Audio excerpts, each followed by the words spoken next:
Sam Seder, host of Majority F. Is it called now the Majority Report at majority.fm, right? Sure. Is that the full explanation? Yeah, if you want, majorityreportradio.com. You have so many URLs. FM. You're kind of like a domain connoisseur. I'm a squatter. Actually, that's where most of my revenue comes from. It's just squatting on domains and then slowly selling them off when other people decide to start shows that compete with mine.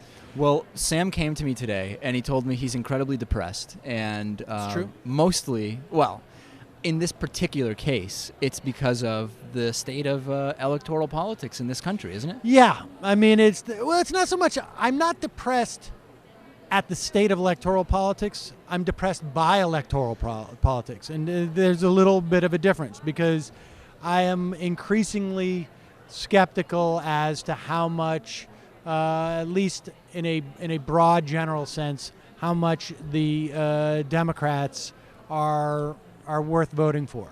And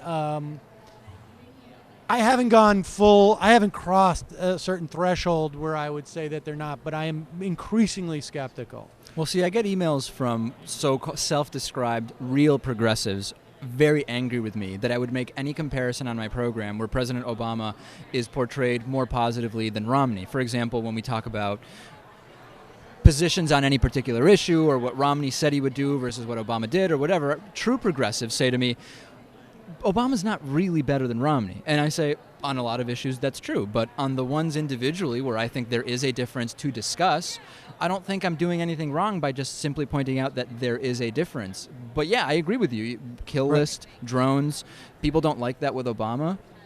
Same thing with Romney. Who are you really going to vote for?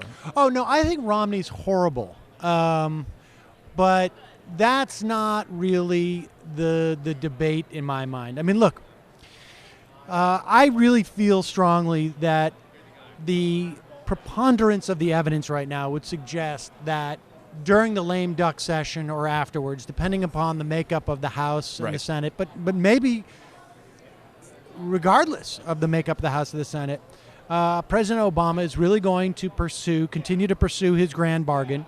He's going to try and cut Social Security, maybe cut Medicare as well.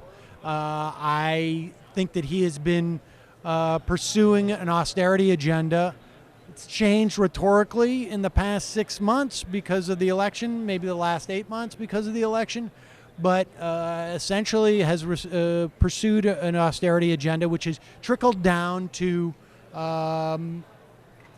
many of the members of the House and the Senate, which is not to say there weren't already people who were there in the first place, but I think there's an argument, and I'm not the only one making this. Ezra Klein, who I think, certainly sort of a centrist of sorts. But, a left-leaning centrist. Some people perceive him as being more to the left than I do, and I like Ezra, but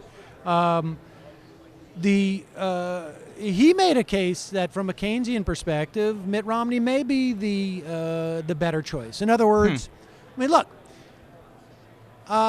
you've got a lot of Democrats who are talking about supporting Simpson-Bowles, which is the non-commission commission report. They never got the 14 out of 18 commissioners to sign the report. You know this story. Yeah. But Nancy Pelosi has now said that it's a reasonable thing.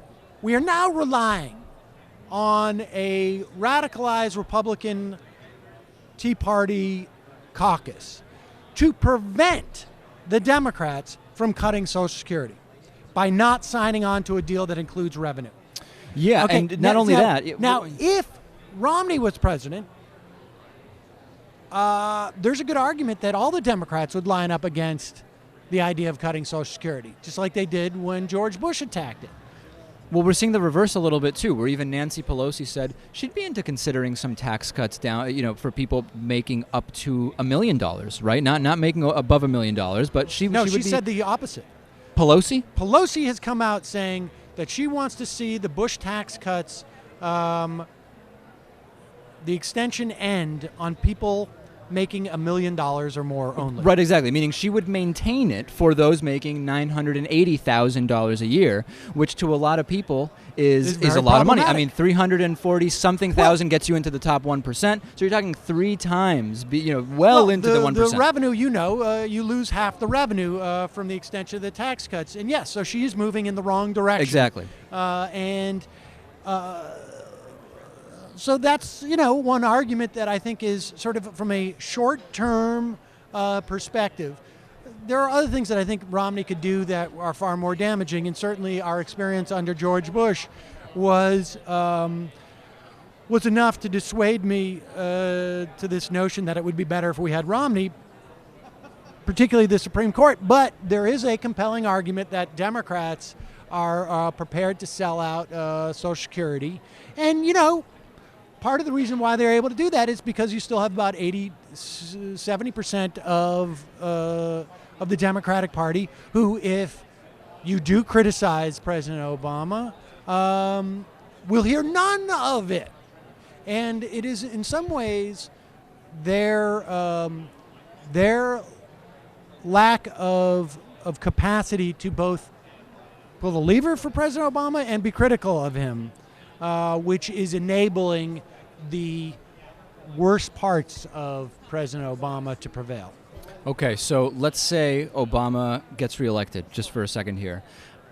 Do we see a change, any significant change, because there's no next election for him? Or is it, as many predict, the pressure on him to do things that won't jeopardize the next Democratic candidate will also prevent him from doing anything particularly progressive, radical, whatever word you want? Well, first off, there's no evidence for your first scenario.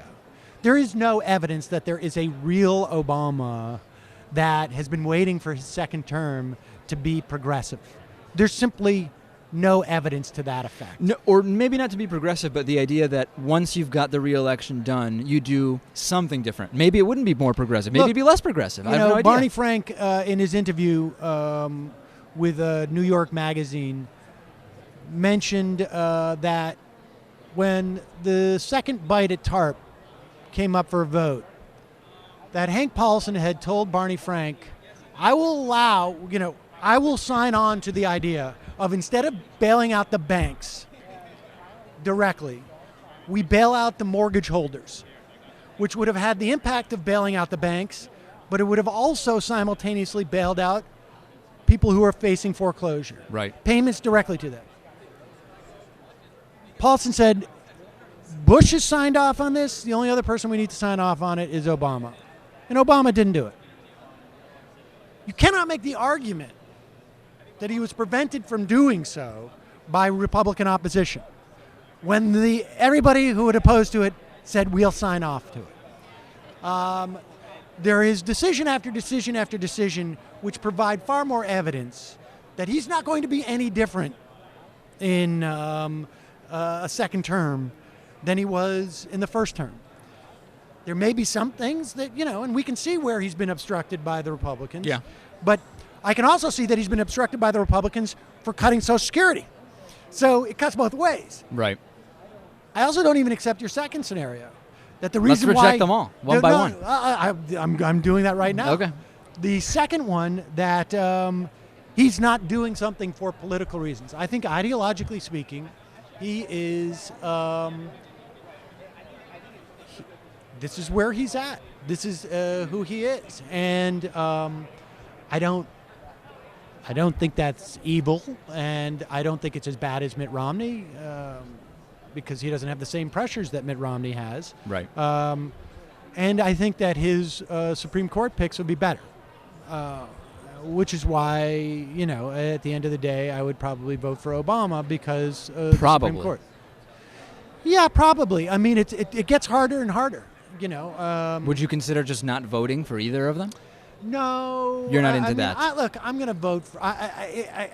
You're going to vote for Obama? Yeah. Okay. I live in New York, but for the moment, let's pretend I don't live in a safe that is safely blue. Right. Okay? Because the dilemma is real for me in that respect. In New York, it doesn't matter who I vote for. Same in Massachusetts for me. But...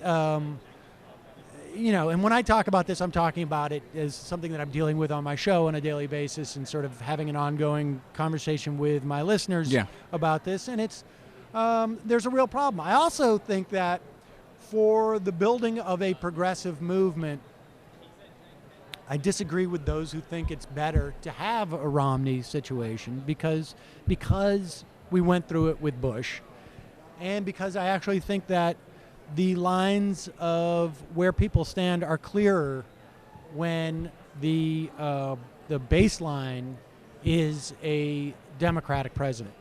I agree. And so, but it cuts both ways for me because I actually think there could be more pain and damage to the economy and more unemployed and more struggling retirees in the short to midterm because of an Obama administration. I think that's when I look at the evidence, objectively speaking, I think that's the conclusion I come to. All right, Sam Seder, majority. I didn't mean to be depressing. .fm. Well, I I prefaced this by saying you were coming in depressed, and weren't you supposed to? You're going out depressed. Maybe I'm thinking of somebody else. Yeah, no, that's I a mentioned different. it to somebody else, and they said that they were going to cheer you up. That's a different talk segment. Me out of it. Yeah, you'd have to talk to Lewis to do that. Anyway, all right. Thanks, Sam. Lewis seems completely out of it. Right? It's weird. It is odd.